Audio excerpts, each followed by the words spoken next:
Uh, Good evening. Let's start today's session. Just a quick recap. In the last session, we discussed about neural network optimization. So we saw different optimization schemes like gradient descent. How do you choose your learning rate?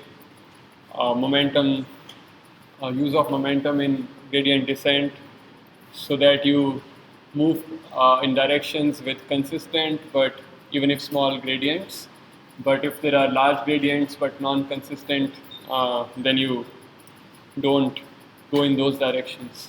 So this is inspired by the Newtonian mechanics. Then RMS prop, hyperparameter tuning. How do you find the best values of hyperparameter through grid search as well as random search? Then we looked at validation, the concept of validation, early stopping, that when you have minimum validation error, after that you overfit, so better you stop at the point where you achieve the best validation error. Then we looked at how to initialize our weights. You initialize your weights randomly and with small values. Then we saw data normalization, that how the data, if it is zero mean and unit variance, that helps. Now let's look at the next topic, which is regularization. So what is this concept useful for? This concept is useful to achieve better performance. How? First, so the basic idea of regularization is that you have a model, it can do many things, it is very flexible. And for example, you saw in your assignment last week that if your model is too powerful and data is very small, then it leads to overfitting. But if you can constrain your model so that it is not very powerful, okay, it has got many neurons which are very flexible, but each neuron you curve it in some way so that it is not that flexible. So that will lead to less powerful model, so less overfitting. So in the example, you have seen lasso and ridge regression, right?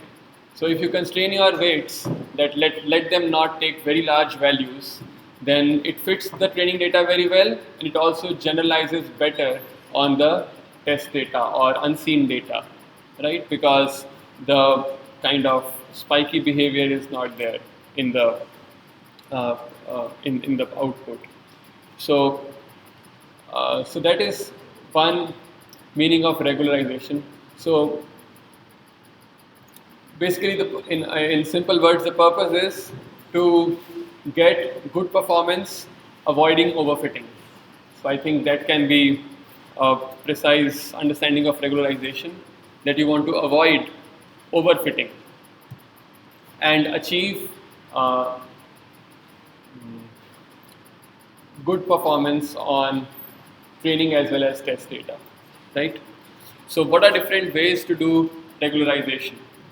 One is you constrain the weights. This you have seen in lasso and ridge regression, that you constrain your weights that their values should not go very large. If they become very large, then error is, it penalizes your error function.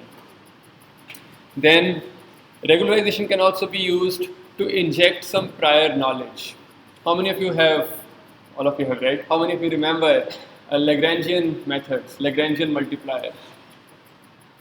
So when your equations have some constraints, let us say all my weights sum to 1, or the norm of weights is 1, right?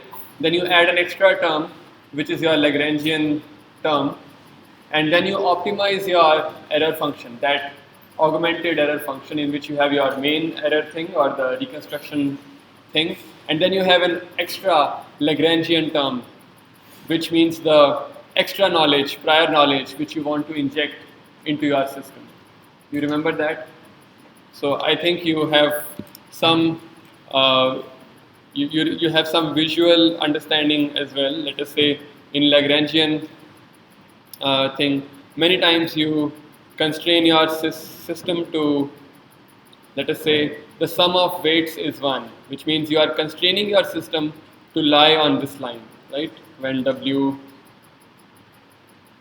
and W1, their sum should be equal to 1, right? Then you say, okay, then your answer should lie on, or your final solution should lie on this line. So you're injecting a prior knowledge that I want to constrain my system in this way. Next, prefer simpler model classes. So you may regularize your equation, your error function in a way so as to prefer simpler solutions. Anybody can give me some example of this? You have seen this in previous classes, where you can go for simpler models with the help of regularization.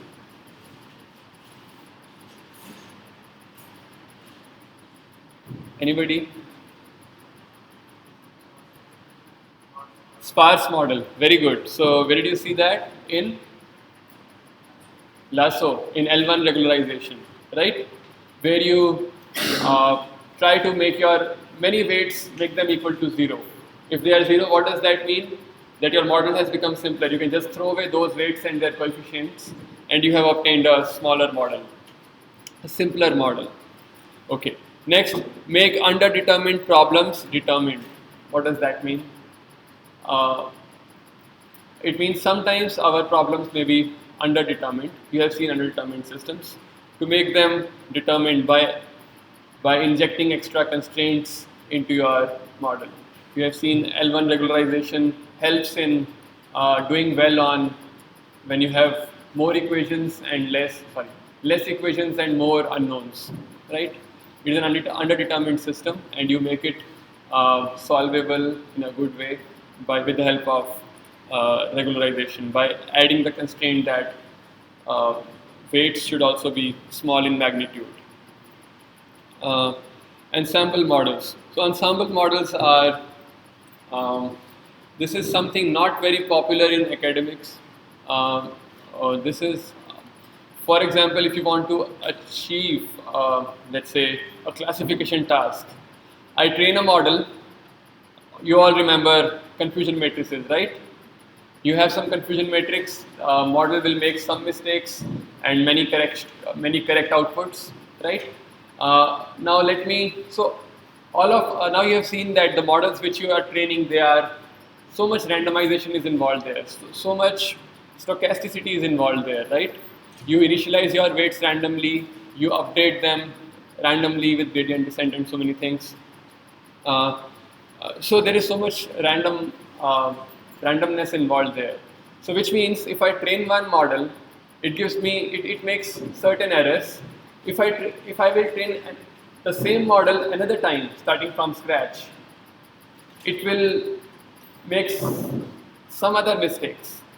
And similarly, if I take another same model but different, I train the weights again from a different random point, initializing from a random position, then training with random iterations. It will give me a model which again which makes different mistakes. So now if I collect all these models which are making different kinds of mistakes, and I ask all of them what is the answer, and take either the majority rule or the average value, right? So it is very much likely that my answer is correct. Why? Because I am asking so many models which are making different kinds of mistakes, right? So that is called ensemble methods, where you train different models and finally you collect all of them and ask them for the answer, and either average them or take some max poll. Okay, so this is the idea of regularization. Now let us see how to make our gradient descent more efficient with the help of some randomness. Let me first explain, or let's try to motivate this with an example. The example looks like this.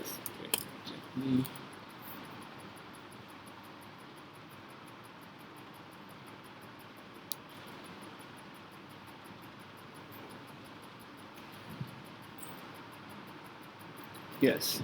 So the example looks something like this. You have got an error surface, something like this. Your initial point is, you start from here. This is your error. This is your W.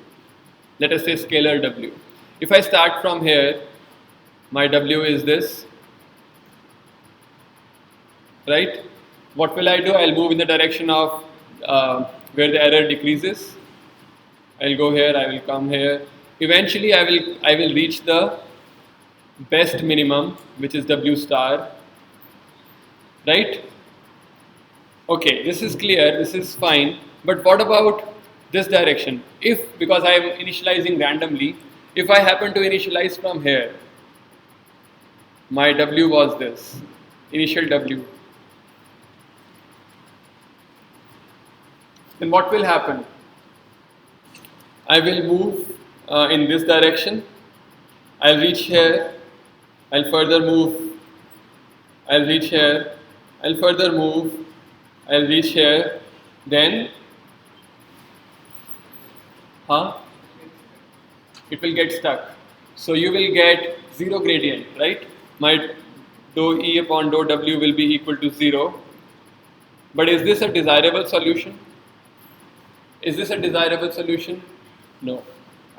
Because desirable solution is W star, which achieves a better minimum.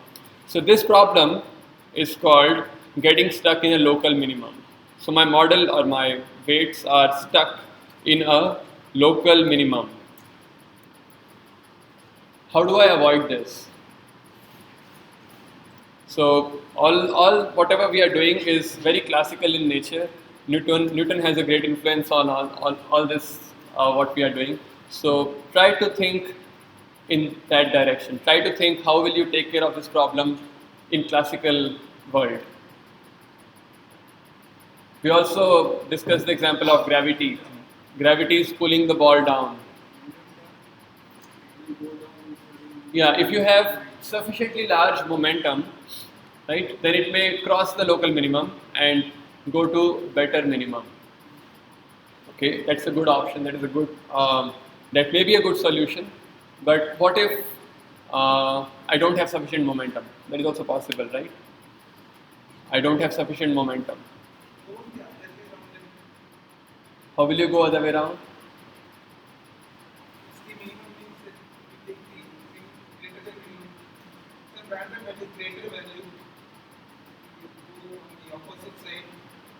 Okay, very good answer. The answer was the theme of our today's talk, that is randomness. So let us say, let us try to imagine intuitively. If you have a tray like this and a ball is rolling down and getting stuck in a local minimum, what do? You have a tray. You shake it, and when you shake it, you are giving it a random push, right? And which may make the ball to come down to the global minimum. So this point is called the global minimum, which we want to achieve.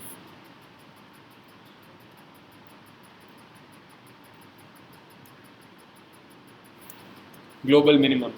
So by shaking the tray, it will bring the ball out of the local minimum, and it will push it into the global minimum. Store.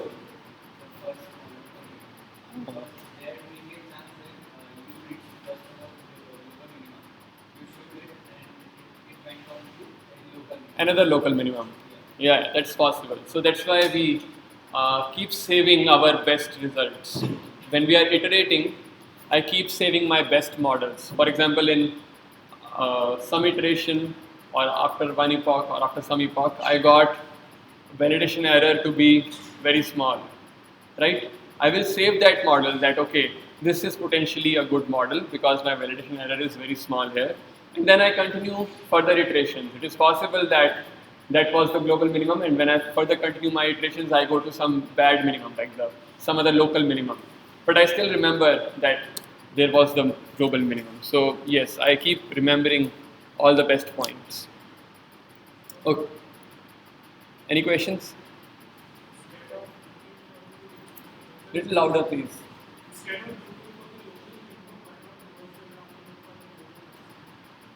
Look for the global maximum. Okay, how will you do that?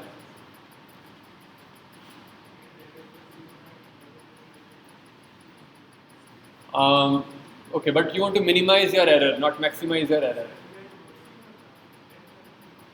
Okay, that is equivalent problem, right? If you take minus e and try to maximize minus e, that is the same problem, right? So instead of getting stuck in local minimum, you will get stuck in local maximum, right? So instead of calling it gradient descent, you will call it as gradient ascent. Instead of looking for global minimum, you are looking for a global maximum. So it is just the same problem, but with a negative sign. Okay, so now the thing is we have to introduce stochasticity or randomness into our algorithm. How we do that? So what we can do, let us say I have got let us say I have got 10 samples. So one way to do it is this. One way is, let us say I have got 10 samples. I randomly choose 5 samples, do a gradient descent, move in that direction, and then the remaining 5 samples I use, and then I again compute the gradients, move in that direction, right? So instead of finding single delta W from all the 10 samples, I have found one delta W from 5 samples, updated my weights, then with the updated weights I have again computed my delta W with the remaining 5 samples, again updated my weights, and then I complete one epoch. Okay, maybe I should write it down so that you understand it. I had W0, so I used 5 samples. Okay, let me first write down 10 samples. Then the general way is this. You initialize your W thing, W0, then you take all your 10 samples and then find delta W, and then you do W1 is W0 plus delta W. Delta W is your gradient thing. So this was one approach. Another approach could be, I start from W0, I take 5 samples randomly, 5 samples randomly, and find my delta W, and then I compute W, let us say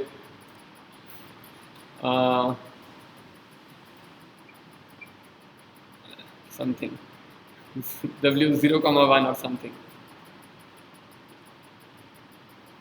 and which is your W0 plus delta W, and then take the remaining 5 samples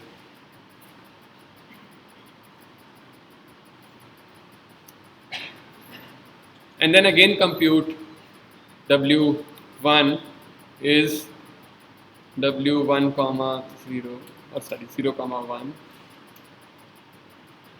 plus delta W, right? So in this way you are using half the samples at a time. Okay, so what is the advantage? Advantage is that you have introduced some stochasticity into your model, that instead of going from here to here, you are taking some other direction and reaching that point. So you will reach a different point, and it will be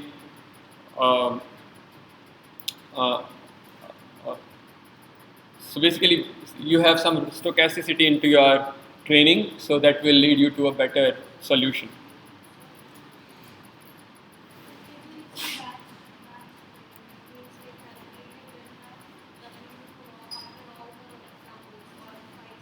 Yeah.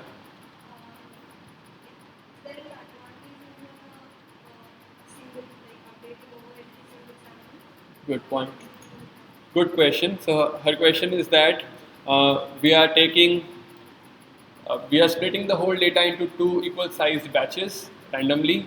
So can we split it into 10 batches and do train with, means find delta W for a single sample, update in that direction, then find delta W for another sample, update in that direction, and in this way update 10 times, right? So what is the advantage or disadvantage? So that is our next slide. So on the left hand side you see single batch, which means you take all your data, all the 10 samples as single batch, compute your delta W and update your weights, right? And again compute your delta W, again update your weights. Okay. On the other hand, the other extreme is, so let us say we have two extremes here. One extreme is that you have just single batch.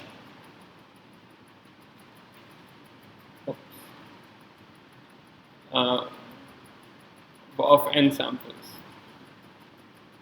You have capital N samples total and you have single batch. And the other extreme is you have got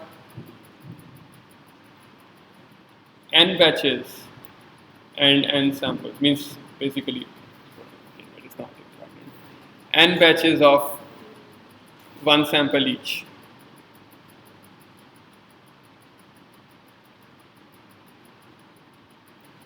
Is it visible at the end? Okay. So you have n batches of one sample each. So these are two extremes, right? So the problem with the first is that it does not have any stochasticity, and the problem with the last is that it is computationally very expensive. Let us go over all the advantages and disadvantages one by one. The first advantage of using a single batch means everything all at once, all the samples you consider once. The advantage is that it is computationally very efficient. What does that mean?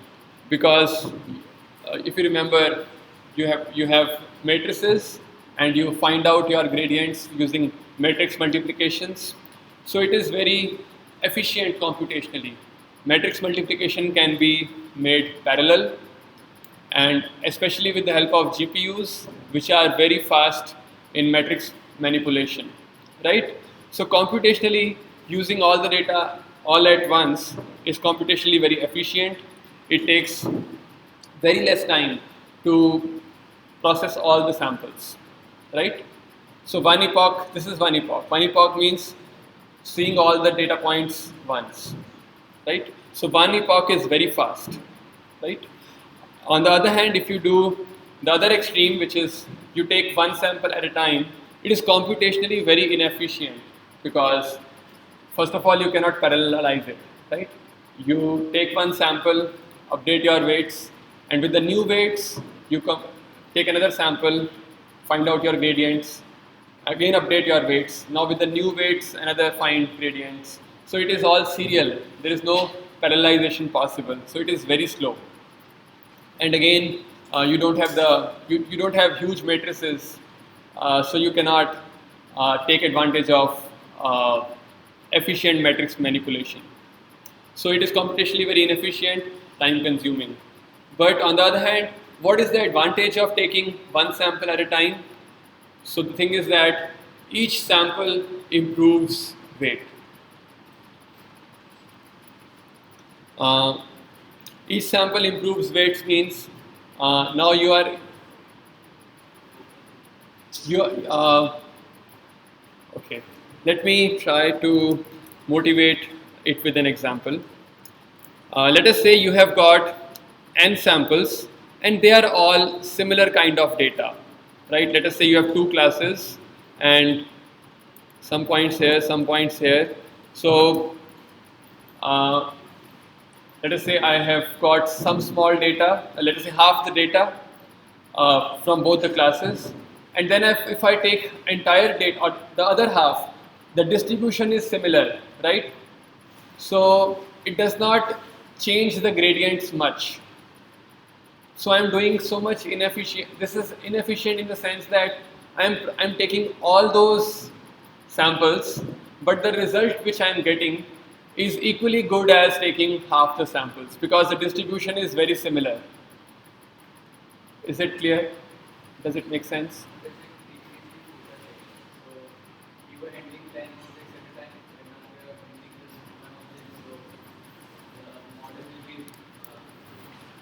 Uh-huh.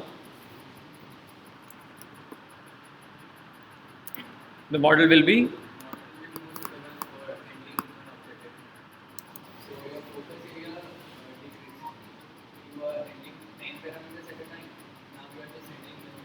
Okay, so we are not reducing the number of weights to be trained. We are just talking about samples. Number of samples has come down. Number of weights which we are updating is same.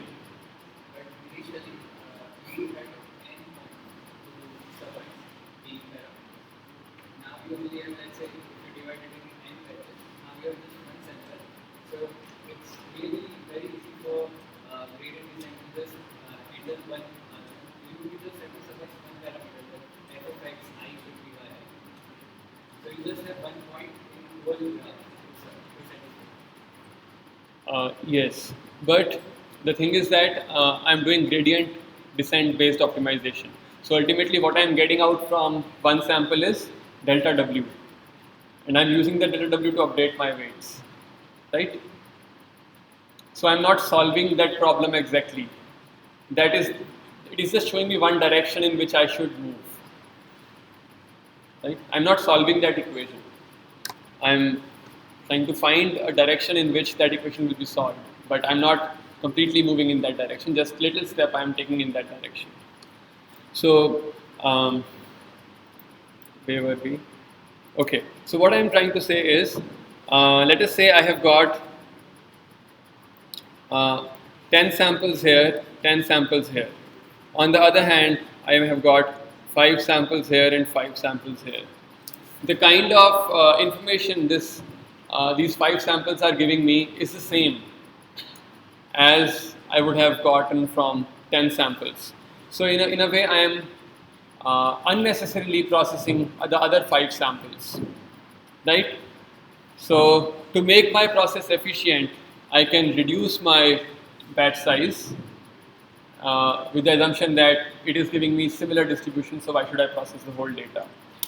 Okay, so that is one motivation. Another motivation we just now discussed, that we have stochasticity, so it improves. Generally it is seen that online methods they lead us to very good solutions. Generally it is seen online methods lead us to very good solutions, but why it is not practically usable? Because it is very slow. Huh? Why are they called online? Good question. So why are they called online? Okay. Let us say I have got a huge amounts of data coming in. Let us say temperature. Your sensor is measuring temperature at every minute, right? At every minute it samples the temperature. Or maybe let us say every second it is sampling temperature. So if you want to save all the data, you will need huge amounts of memory to save all your data, right? On the other hand, if you just take one sample, process it, throw it away. Take another sample, process it, throw it away. How much memory do you need? Very less, just to store your model, right? And plus whatever you need to find out gradients from one sample. It's practically very small memory you need. So on the other hand, if you want to keep saving all the data, and let's say after 3-4 days you will have larger and larger amounts of data. Let us say for after 1 year you will have so huge data. That is not desirable, especially in practical systems. Let us say your mobile phones. How much memory do they have? Very small. You cannot keep saving all the data which is coming. But let us say you want to learn from the data. I'm talking on phone, and I have a voice recognition, speech recognition system, and I want to learn from the model wants to learn from my speech to make it more personalized. So if I keep saving all my utterances, it will be first of all privacy concern, Secondly, you need huge amounts of storage space to save all that data. On the other hand, if you just take my one sample, update your model and throw it away, no privacy issues and no memory issues, right? So that is called online learning. What does that mean? Online means uh, you do not save the data, just whatever data has come, just quickly process it, learn from it, and throw it away. Okay, is this clear? That's why it is called online learning. You need not store all the data. Okay. One small mistake I have done. This should be green. This is a positive point. And this should be red. This is a negative point. Okay. So what is it saying? So my single batch is very stable at the minimum, right? Because there is no hardly any stochasticity involved. It finally settles down at the bottom and is very stable there. On the other hand, my online thing, if you keep shaking your tray too much, what will happen? It will never be stable, right? Even if it reaches the minimum, it won't be stable. So it gets too noisy near the minimum. So it is desirable that once you know that you have reached somewhere near the local minimum, near the global minimum, like slow down your shaking speed and make it calm.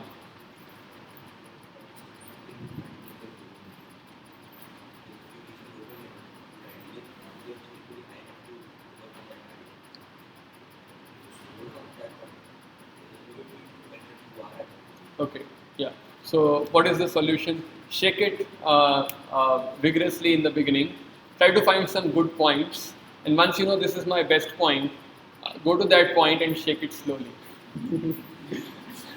Okay, so that it settles down to some good point near that point, right? Okay, that is the meaning of you want to make it stable near the final minimum. Okay, now another good point which I have not written is that the single batch thing is more efficient. Sorry, the online thing is more efficient in finding your global minimum.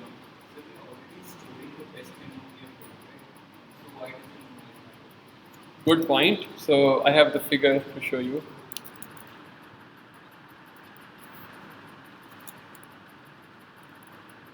In this figure, let us say I am shaking it very vigorously and I managed to reach this point. It is less than the local minimum. So will you say, okay, let me stop now, this is my best point? What will you do? Go to that point and either let it descend but with minimum shaking, because it is possible that you have some like a rough surface here which is again a small local minimum.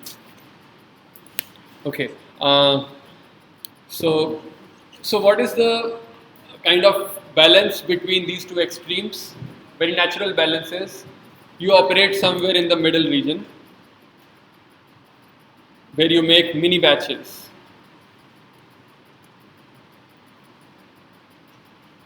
What is mini batch? Mini batch means you divide your entire data into small batches and then learn from those mini batches. That approach is called stochastic gradient descent. And how do you incorporate this point that you want to slow down your shaking as you reach closer to your final solution? You start with very small batch size, like start with a very small batch size, let us say somewhere here, and gradually go to larger and larger batches as the training progresses, right? So this is the idea of stochastic gradient descent. Okay, is this clear? Let's move to the next point, which is adding noise improves generalization.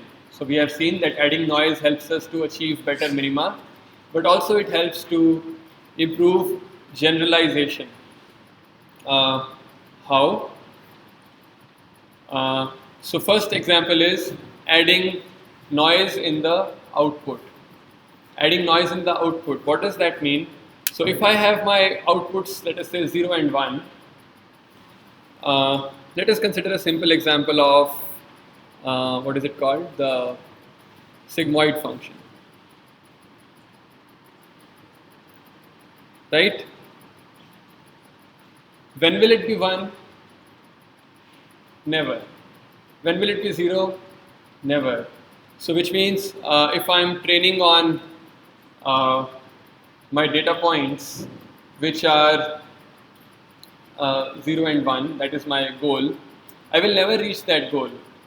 And the points which are already doing very well, they are contributing to the gradient, and the points which are not doing very well, they are also contributing to the gradient. Let us say I have one point which is doing very well.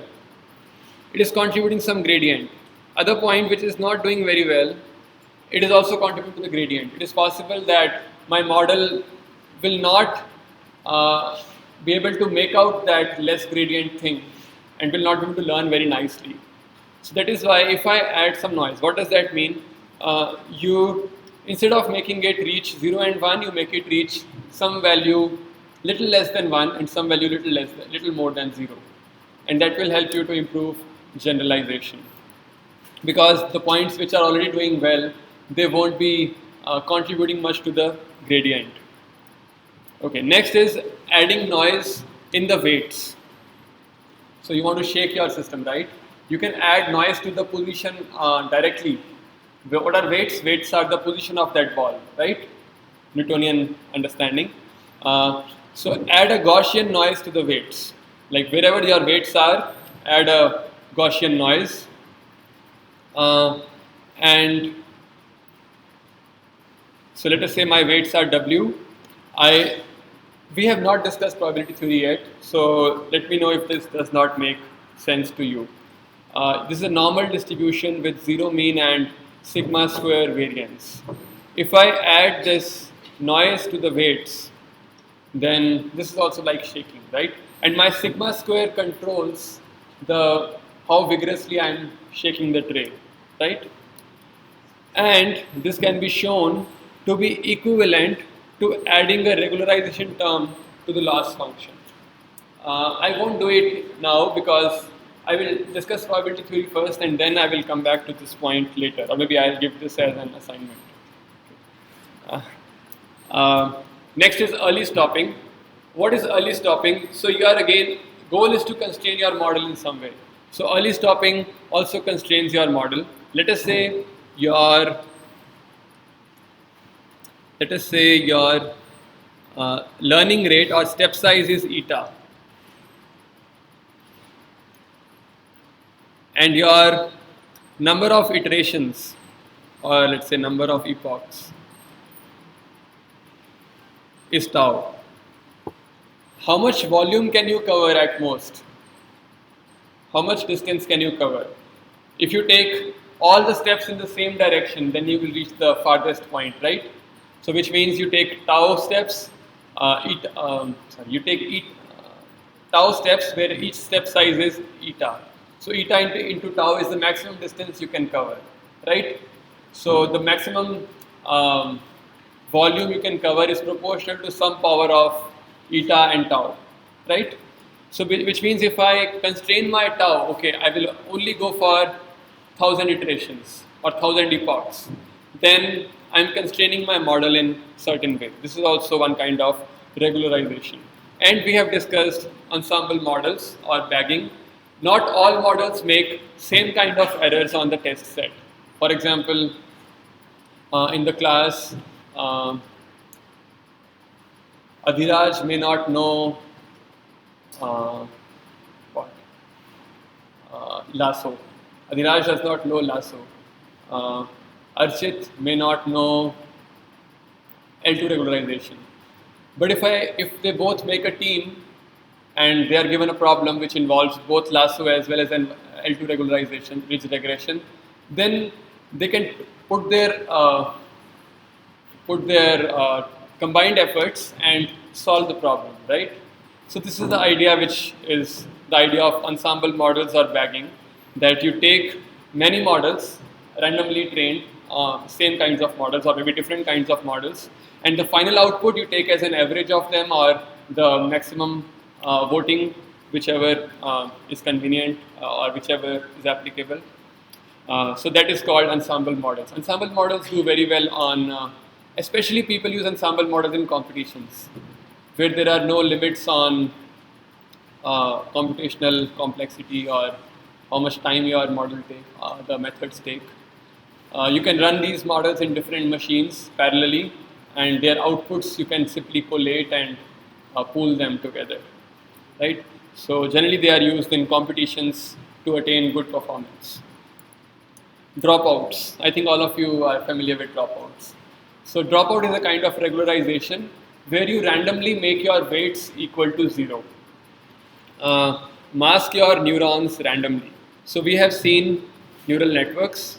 So you have out inputs, layer I0 or Xi0, and then you have your neurons, Hi1 or say Vi1, and then another set of neurons. It's a deep network, and you go on. Let us say Hi10, and your Y is simply softmax of H.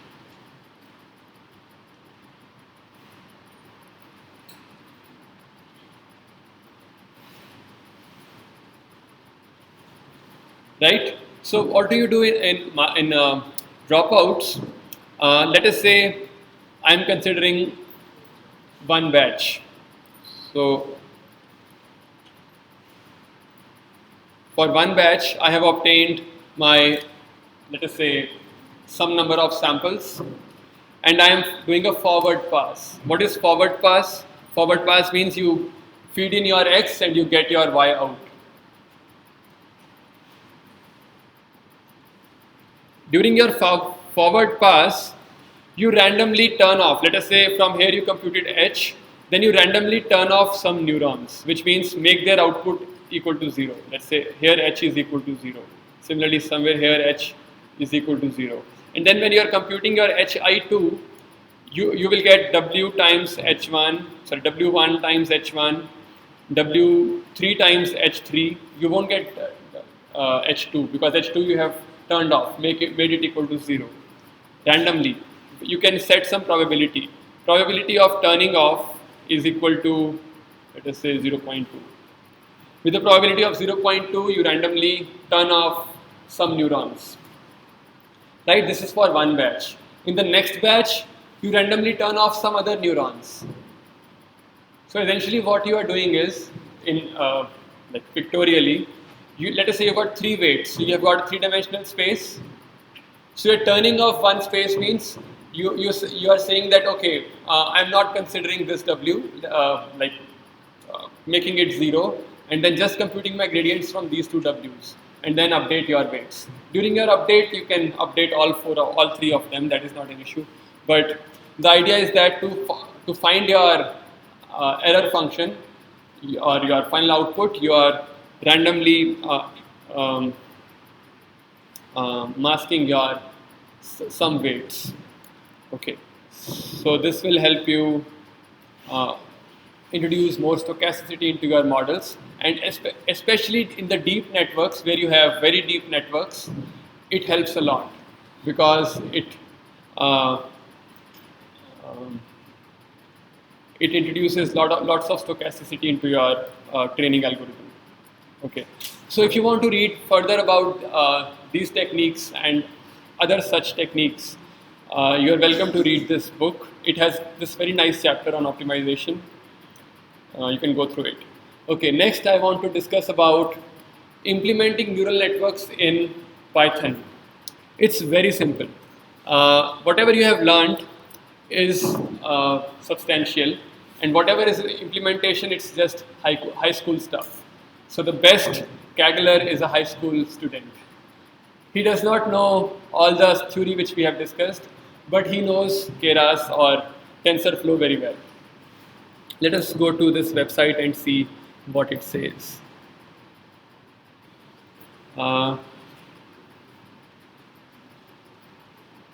So go to this website. It has got some simple Keras based model. Just you all know Python. Just import Keras into your system, and sequential is the simple model. And to this model, you are adding dense layers. What is a dense layer? A fully connected layer, or just those neurons which take as input all the like h of previous layer, like wi times hi, wi1 i0 h or xi0 summation. That is a dense layer, right? So you add a layer with 64 neurons, right? Should I make it bigger?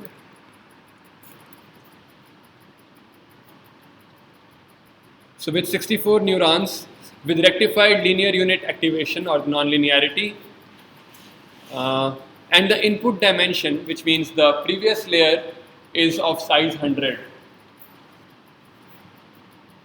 right?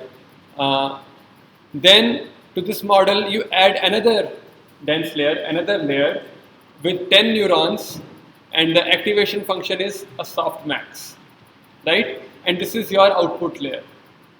This is your output layer. So you are doing a classification task with a softmax loss function, softmax nonlinearity. Then you compile your model. So what does that mean? You specify how you want to train your model. What is your error function? What is your optimization strategy? What is the metric you are tracking? So the loss function is categorical cross entropy, which we have discussed for classification. Which classification? Multi-class or multi-label? Multi-class classification. So please keep this in mind. Optimizer is stochastic gradient descent, which we just now discussed. You can also specify your batch size and all those things. If you go to help for this model.compile, you will find how to specify those things as well. Then metrics. Metrics means what is the metrics which I am tracking? I am tracking the accuracy in this case. So when, let us say, validation accuracy. Whenever I reach the best validation accuracy, I save that model and I keep searching for the model with best validation accuracy, right? Then, okay, this is we have discussed. These are other kinds of optimizers which you can use. Let's say you use a momentum term and etc. etc. Then this is the most important command. This is the most important function. It's called the fit function. What does it do? It does the fitting part, which means optimization. It actually finds out the best weights which you need for your model. X-train and Y-train is your data. The X-train contains all the sample in all the input part of all the samples. Y-train is the desired outputs for all those samples in order. And then you are doing it for 5 epochs, and the batch size is 32. You are considering in each batch 32 samples. So let us say if your data is 320, you get 10 batches. If your data is 100, then you will get 3 batches plus 1 small batch of remaining 4 samples. Okay. Then okay. So now you have trained your model, you want to evaluate it or you want to test it. So what will you do? You have your test data, you have your inputs as well as desired outputs. You can do an evaluation. But you might not want to use his evaluation strategy or the Keras evaluation strategy. You just want the outputs and do your own evaluation, right? That is also possible. You use the function called predict. Take the input x, predict the outputs, and then compare yourself with the desired outputs in whatever way you want. You want to compute precision, you want to compute F1 measure, recall, or accuracy, or false acceptance rate, whatever you want, you can do that. So that is it. This is Keras. And your Google Colab and other things, they already have Keras installed in them, in the virtual machine. So you don't have to install it. But if you want to do it on your machine, then you further there are steps given to follow. So you can do that. Okay. That's it. So now the next assignment will be posted. It will be based on Keras, the neural networks and Keras, so that you get a better understanding of neural networks. Thank you. Oh, quiz is on Friday evening. Is this fine? Or should we do it on Saturday? Saturday, some people have problems. Or we can do it on Thursday evening as well.